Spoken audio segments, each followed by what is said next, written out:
Disney's been through a lot of changes in the past year, some that fans love and some that they hate. We asked our readers what's the best change Disney has made to its parks in the last year. You are strong, you are beautiful, you are powerful, and we can do anything. Guys, it's been kind of a whirlwind of a year through all the changes, the weird things that have happened, both good and bad. So I feel like we should go around and talk about some of the best changes, the best changes that Disney has kind of given us throughout the year, right? So who wants? Oh, I'm sorry. Your sneeze got in the way of my intro. I was trying not to do it. I'm so sorry. I've got to change, and this is one that I don't think anyone is going to be like, someone's going to bring this up, but I feel very strongly about this change. Okay. So I think that one of the best changes that Disney World has seen in the last year or so is the new bag scanning system. Because I know, it's not flashy, I know. But it is life-changing for every single person who's walking into a Disney World theme park. So basically, the way that the old bag system used to work is that you had to get your bag checked every single time, no matter how many pockets it had. Every single time you had to get every one of those pockets checked. And then you had to walk through a regular metal detector. I guess the new ones are like this too, but just... They don't have the top. They don't have the top. They just... So you had to walk through a regular metal detector, and then if you beeped, you had to get wanded. Just like security, a lot of places. Now, it's the future. I don't know if you guys have heard, but basically, there are these new metal detectors that are I don't know, they use science and math, I guess. When you walk through them, you carry your bag with you, and then it scans your whole self and your bag, and it beeps if something in your bag needs more attention. So most people get to just walk straight through. Literally, you keep moving. You don't have to stop and wait for it to be ready. You keep moving and you walk straight through. It moves people through security so much faster. And only a portion of people have to go over to the actual bag check and get their bag actually looked through. So as long as you don't have an umbrella will set it off sometimes. What sets it off for you guys? The big charger blocks. Yeah, phone chargers, umbrellas, and weirdly enough, sometimes the little metal on your Loungefly backpacks.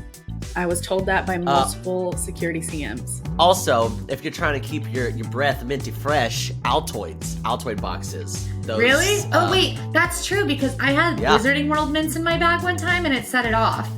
But the trick is, if you have any of those things that we just listed, or if you go through it and it sets it off, if the next time you go through, you hold it out ahead of you like this. Wow, it looks like a... Your arm is so long. If you hold it out ahead of you like this. It's like Go-Go Gadget. I'm sorry. Go-Go Gadget Quincy arm. Go-Go Gadget, my arm. No, you just went Power Rangers. That's not, you just went Go-Go Power Rangers.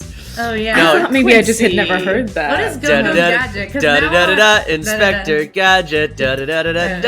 Hoo-hoo. Okay, yeah, that.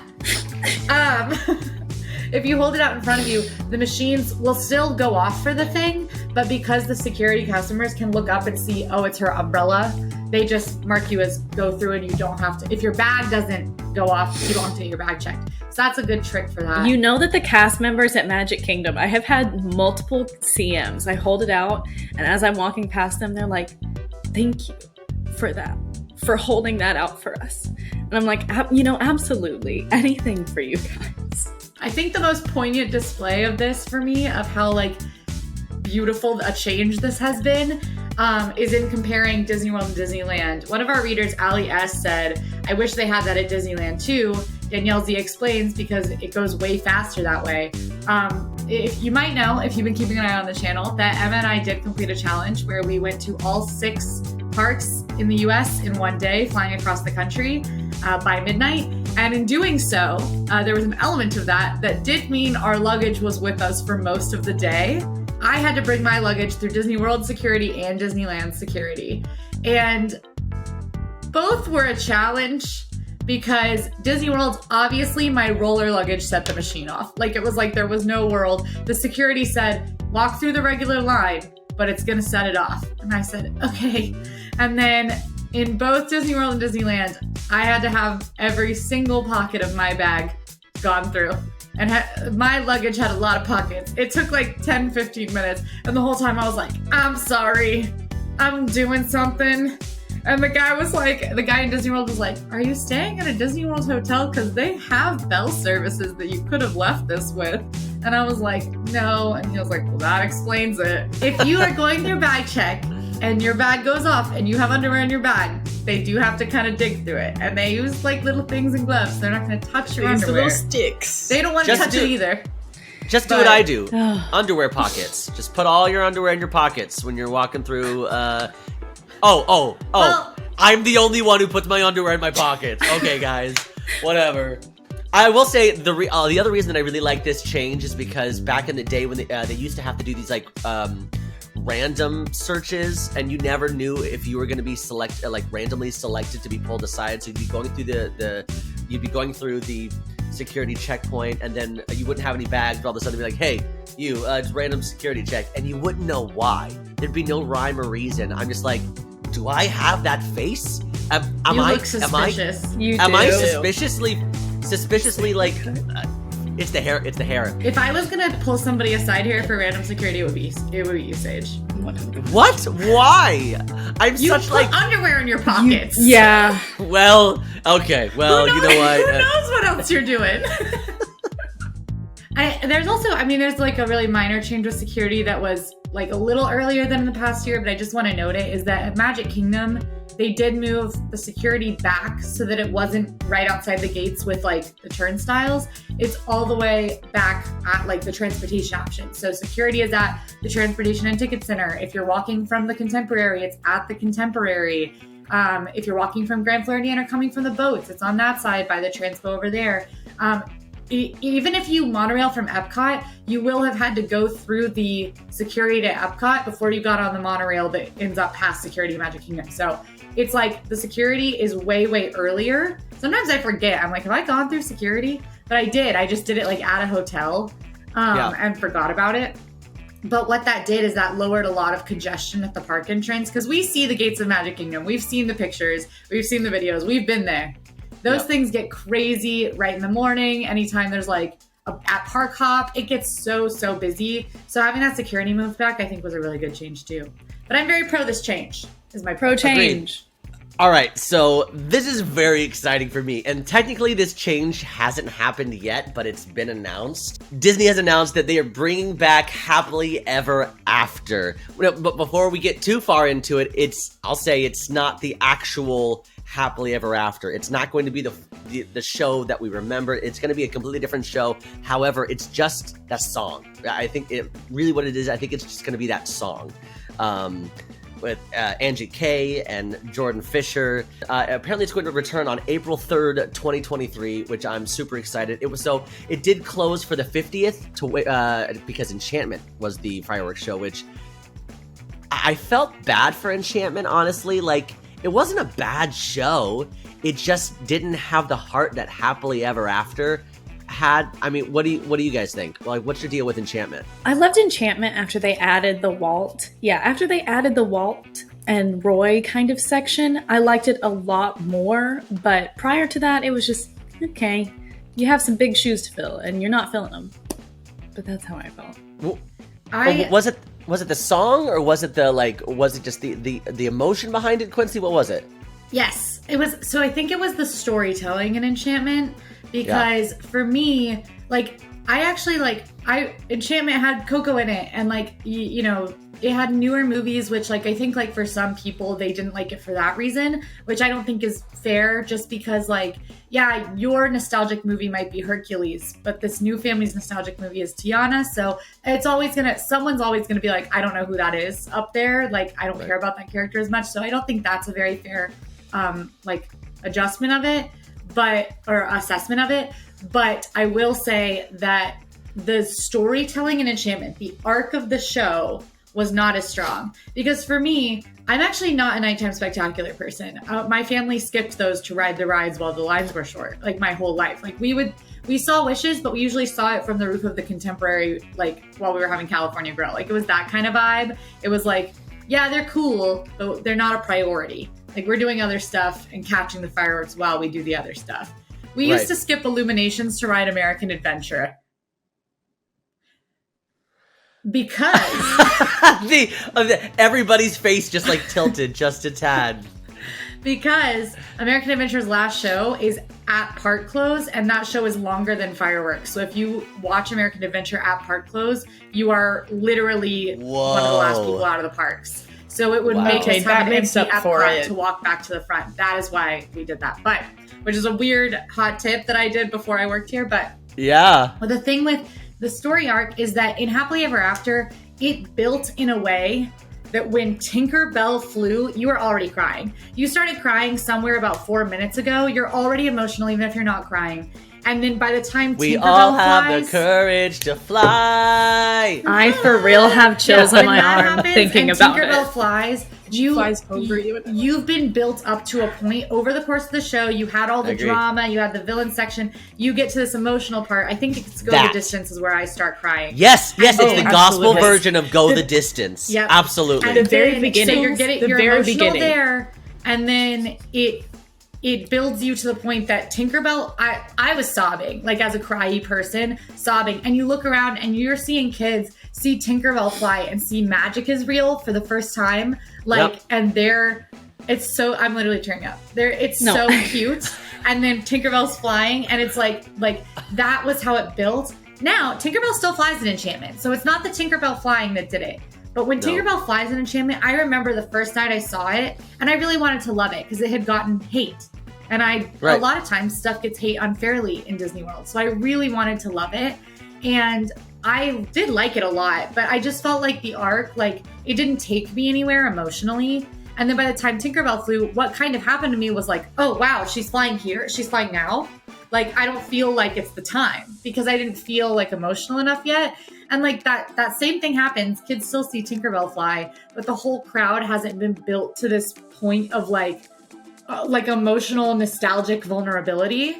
Yeah. Which Happily Ever, I'm sorry, I'm preaching, but it's Happily Ever After pulled that off and Enchantment did not. And that's why that is the thing that I think people did not resonate with Enchantment. I don't think it was the movies. I don't think it was the fact that they didn't add Walt until later, although that helps with the emotional part of it for Disney fans. So I think that was the core piece. I agree. Storytelling is extremely important just in the Disney lore in general. People say, what makes Disney so special? And it's the storytelling. And 1,000%, I agree with you. However, this is the only thing I'm going to say that makes me kind of nervous. And this is kind of a hot take just about Disney fandom in general, is that people love Wishes, right? So Wishes was the predecessor before Happily Ever After. And there wasn't a projection, it was just a fireworks show, but people loved Wishes. And then when Happily Ever After came about, people were still not super thrilled about it because they loved Wishes so much. And then when Enchantment came about, because Happily Ever After was gone, Enchantment came back for the 50th, people didn't love Enchantment. And now, they're immediately bringing back Happily Ever After, I think because of a lot of the fans saying, boo, we don't like this. Similarly to what's happening over at Epcot. So Epcot they're actually, Harmonious is going away, and it's making way, and which I actually liked Harmonious. Harmonious was the fireworks show at Epcot. I loved Harmonious. Harmonious is my favorite nighttime spectacular of all time, which I recognize as unhinged, and I apologize to everyone, but Harmonious has all of my favorite movies in it. Coco, Mulan, Hunchback of Notre Dame are all heavily represented. And it's just I hate the barges. Don't get me wrong. Hate the barges. Wish those could be hidden during the day. Well, but that's the thing that I love about Harmonious is that it makes sense for what Disney is trying to do to Epcot, because for so long Epcot was just these with these amazing, culture pavilions around the world, and then they started to add like little Disney IPs into each one. So what Harmonious does is now it's actually tying the IPs together. They're singing, Mulan in was it Mandarin or what are they? Yeah, and they're reflections, like they're actually tying these intellectual properties with the cultures. So that part makes sense. I thought it was absolutely gorgeous, but now it's going away to already to make way for so the Epcot Forever is coming back for a small time on April 3rd. Yeah, to transition before they introduce the new one. And my thought is, how can you build a fan base for a show if you don't let it sit long enough to build that fan base? That's my only like hot take Disney conspiracy. Like we have to, a show has to be here long enough for us to miss it when it's gone. And so that's my only thing. But the barges, Quincy and everybody watching, you'll be excited is that the barges are going away. So get those out of here. You know what? When they announced, I was really scared that they were not going to get rid of the barges. It was like a false announcement. Like they were saying like Harmonious is going away so that everyone would be like, thank goodness, get those barges out of here. And then they were going to do a new show on the barges. I was so scared of that. But they have said that the closure of Harmonious will follow with a phased removal of the 8 barges in the Epcot World Showcase Lagoon, and you'll be able to see across World Showcase and have the beautiful views again, and that I'm very excited about. I just don't know why they didn't, they used to have Illuminations, which was the show before that, and before actually, it was, that was like the big show that ran from, ran for like 20 years. 20 it was years, supposed to be temporary, and it ran 20 years because people liked it. It was an amazing show, but what they did is that they cleared, fun fact, there's actually a drawbridge between the refreshment outpost and China, and the China Pavilion. The whole thing lifts up, and they would bring in these barges when they did Illuminations. They would bring in these barges into the middle of the lake, so that way it was clear for most of the day. I don't know why they didn't keep that up. I'm assuming because the barges were too huge. Regardless, I'm super excited about Happily Ever After coming back in some sort of capacity because I love this song. Fun fact, I got to sing that song with Angie K, and I messed up the lyrics, and I will never forgive myself. No, literally, I was sitting with Angie K, and I don't know why I was Jordan Fisher's replacement, probably because he wasn't available, and I was literally like, ready to begin. It's a new dawn, a new day. And like, I was like, those aren't the words. I already messed it up, and now I'll never forgive myself. So you want to know the worst part? Is that I got the lyrics during every rehearsal, and Angie K didn't get the words right once until the performance time. And I was like, dang it! So next up, one of the biggest changes that happened this year that maybe if you're not at Disney World every day, you don't even know about, but this was game-changing for me, okay? You might not even know that this is a thing, but it is ADR cancellation window change. What does that mean? If you don't know what that means, I just said nothing. But it's but it's advanced dining reservation cancellations, and like how that has changed actually really will impact your Disney World trip. And I know that sounds silly, but it really will. So in the past, you had to cancel your advanced dining reservation at least 24 hours in advance of that dining reservation, or your entire party was charged $10. So if you were going with a huge party, you may or may not get to eat, but you might have to pay hundreds of dollars. So it just was inconvenient, especially if your plans were changing and you didn't know if you even wanted to go. But now Disney has changed it, and now you can cancel up to 2 hours before the reservation. And is that a big deal for everyone? Maybe not. But did this change my life? Absolutely it did. Can anyone else attest to that, or am I the only one excited about this? I mean, it's a big thing. And I'll actually tell you that one of the most common major stressors that I hear from people when I'm like in lines and stuff is that people would be in line for Flight of Passage with me, and they would say like, oh my gosh, we have this like reservation at like Beach Club today, and the kids are just loving it here, and we're just not going to make it over there.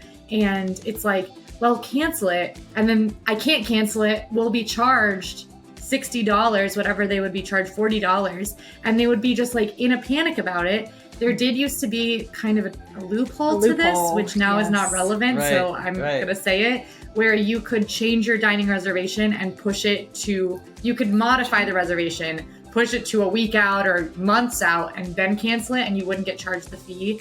And there were a lot of times that like I heard an in distress mom and I would turn around and be like, hey, listen, like modify it, push it out, and you can cancel it. Like, just because like that happens to everybody. Like, not making it to a table service reservation because your kids are freaking out, you've gotten sick, you're exhausted, you're having so much fun that you just do not want to spend 2 hours of your day in a restaurant. Like, that's what happens to everyone. I was also super excited because then if like a last minute dining reservation popped up that I have really been wanting, I didn't have to go through the stress of trying to cancel it without being charged and making sure I could grab that reservation. Like, if it was at the same time, sometimes the app would malfunction because you already had one at that time. Like, it was stressful. And there were things that like I had always wanted to do, like go to Le Cellier, for example. And I was sweating trying to make my mom cancel one reservation while I grabbed the other and just hoping that it worked out. So now that you don't really have to do all of that same stress, I just think it makes your day more enjoyable and more flexible, which I don't think you get a lot in Disney World. As much as we talk about going in with a game plan, like I guarantee it's always smart to go in with a game plan, but I guarantee you that plan is going to change, especially if if this is your first time at Disney World, even if it's your fifth, sixth time at Disney World. For example, I have no family that lives in Florida. They're all elsewhere. So when they do come to me, it's kind of a big deal.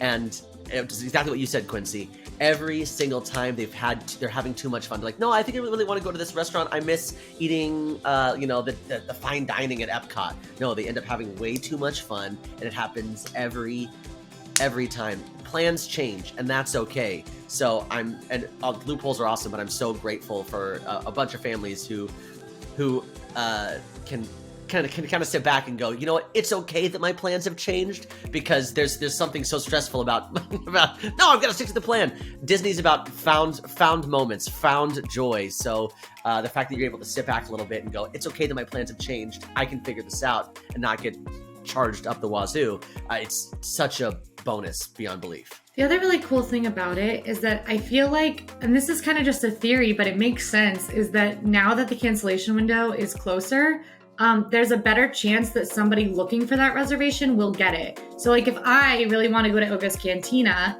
and Fry Bucket decides that she doesn't have time for Oga's Cantina that day, what used to happen is that Fry Bucket might say like, I'll just go anyway because the cancellation fee. And then she's going when she doesn't want to go, and I don't get to go because that reservation didn't open up, even though I'm watching it like a hawk. Now, anybody like Fry who no longer wants to go to Oga's Cantina that day can cancel up to 2 hours in advance. I can be keeping an eye on it day of and maybe get an Oga's Cantina reservation last minute that is the highlight of my trip because I really wanted to do it. So it opens up like that avenue for people too, which is just, I'm very excited. So I'm hearing a lot of like positive things about this new advanced dining reservation. Are there any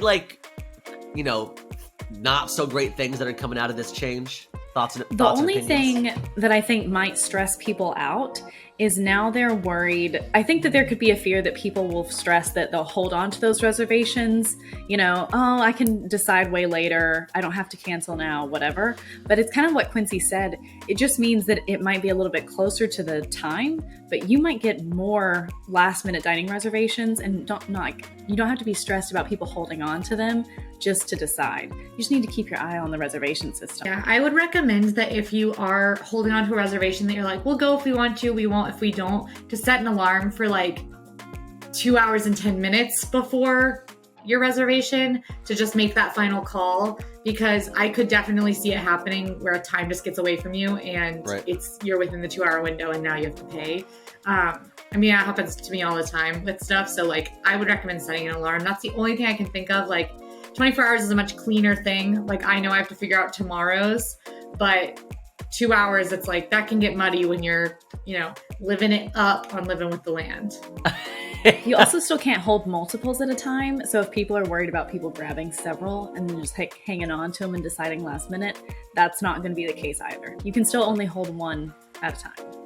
My thing is that if you're holding on to a reservation and you think you might possibly not go to it later, just go ahead and cancel it. Be nice, open up that reservation for somebody else, because there's going to be somebody like me who doesn't plan my dining in advance. I show up to the park that day and I'm like, one of my favorite activities to do in line is just scroll through my Disney experience and see what dining reservations I can get. Yeah, Fry and I are on the exact same page. Like, Fry and I show up to Disney and be like, All right. What's available? Who wants to take us? Like, hello. No, Yeah. I'm the unhinged Disney adult that if I see a mom grabbing a reservation I want, maybe my foot trips are, I don't know. Like, I want that dining reservation. Nobody's seen 5 it. a.m., 60 days in advance, I'm booking. I'm on it. I'm on yeah. it. And I'm booking. And my whole trip's every meal's planned. My family's coming soon. We're going to, in one day, so we're going to Tiffin's the night before, and then the next day we're going to Boma, Sanaa, and Jico all at the same time. Oh my goodness. I got chills on my arms. You are going to explode. Yeah. Okay. Now, this last topic that we're going to talk about might be a little controversial because this episode is called The Best Changes That Happen in Disney. And I feel like there's going to be a lot of people who don't agree with us, but we're going to argue it. But it's Disney Genie Plus. Woo! Wow. Did not think I'd see this on the list. Now note, this list came from our readers. This is not our list. We pulled Yeah, this not our directly list. from our readers. asked y'all. In a response, We did. we asked this question, and the response said Genie Plus. We Wow. did. That was So, the best change.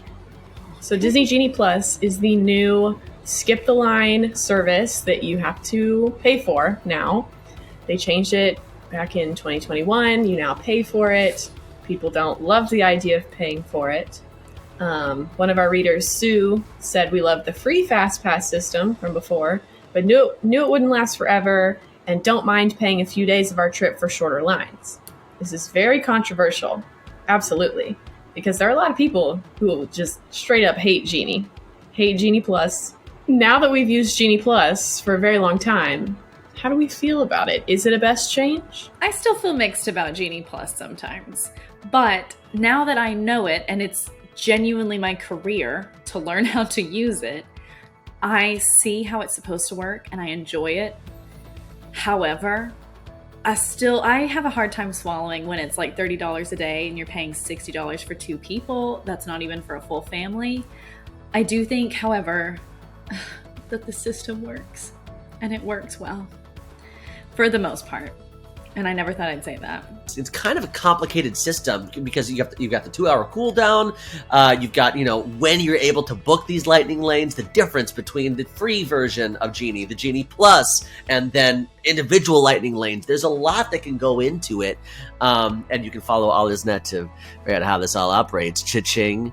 But I just wish it wasn't as complicated. But once you do get the hang of it, and yes, I agree with Emma, it is pricey, but once you do get the hang of it, I do think, I actually think it's better than Fast Pass Plus. What we see from our readers a lot, in this question and in past questions when we've asked about Genie Plus, is that I wrote a post one time, for instance, that was, pretty soon after Genie Plus had launched, like enough time for it to breathe, maybe 6 months. And it was like, if you've used Genie Plus, how did you truly feel about it? And I was expecting that post to be really nasty to write. I was expecting that people were going to be really, really upset in the comments of that they were going to totally obliterate it.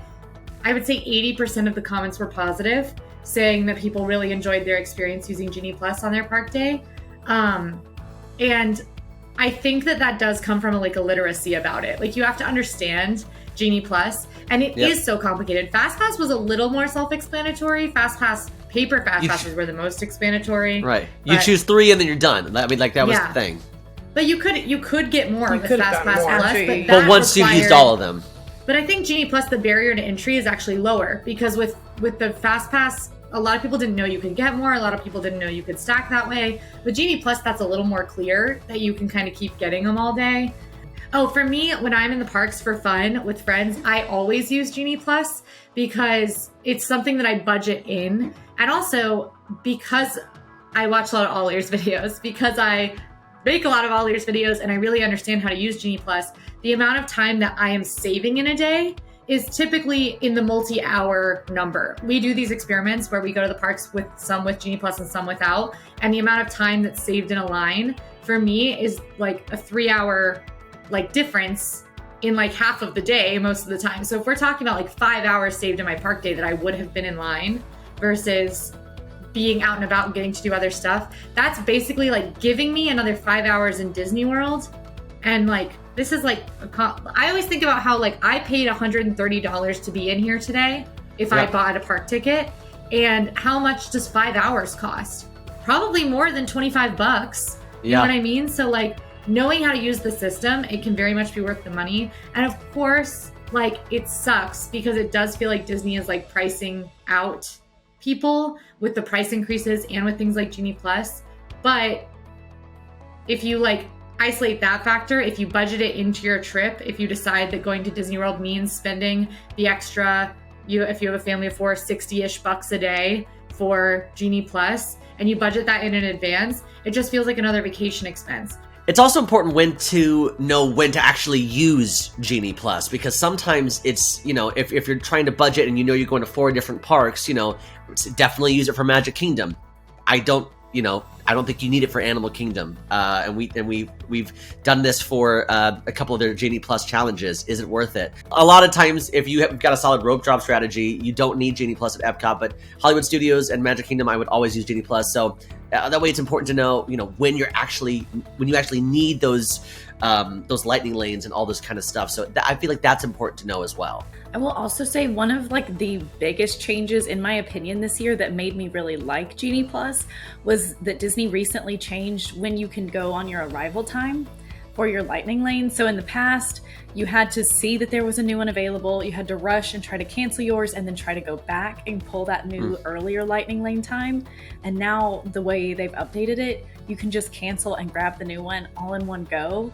And you can modify now. Yeah, you can modify it, and it really has completely changed how I feel. Honestly, I know it shouldn't have been that big of a deal, but that just added more stress of me constantly trying to see if I could get better ones and then worrying about if I could cancel and get back to it. So that simple change, I also think improved the system overall, and I liked that a lot.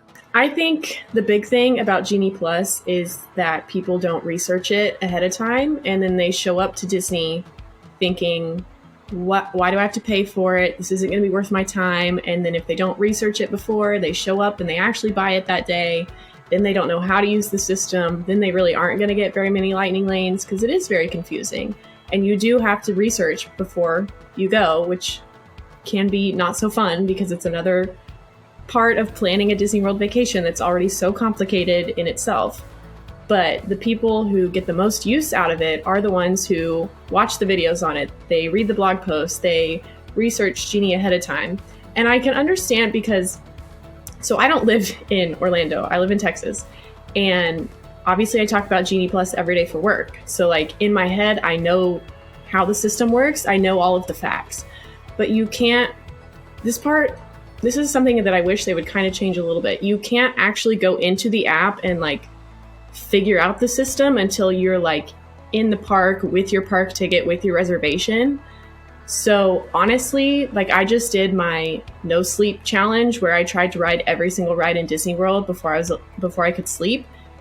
That was actually my first time using Genie Plus, like actually using the system in the parks. That was my first time doing it because otherwise, like on our best day ever, Quincy is the one pulling all the Genie Plus for us and like all these other factors. So yes, I can give the spiel. Like I can tell you about Genie Plus, but that was my first time actually using the system. But it worked out great because I did 20 plus rides both days. So it works. You can use the system. You just have to know how in advance. And that's going to require advanced research. So just watch our videos, read our blog posts. We know what we're talking about. Ask us questions. If you have any specific questions you don't feel like are answered, head to AllEars.net on Instagram. You can reach out to any of us on Instagram and we will be happy to help you. Like we really, really want you to have a good trip. That's very important to us. We want you to like Genie Plus, not because we want you to like Genie Plus for Disney's sake. We don't care about that. We want you to use the tool to have a good vacation. So Great. We want to be able to tell you if it sounds right for you. We want to be able to tell you if it doesn't sound right for you and what you need to know in advance. So feel free to reach out to us, watch our videos, read our blog posts. We want you to have a good vacay. Go Gadget, good vacation. Want more info for your next trip? Do a search on AllEars.net for anything Disney or Universal and get results that will blow you away. Be sure to like and subscribe, and most important, join the All Ears community by following us on social media at AllEars.net. Have some thoughts the cast missed? Let us know down in the comments. This is Chris for AllEars.net. See you next time.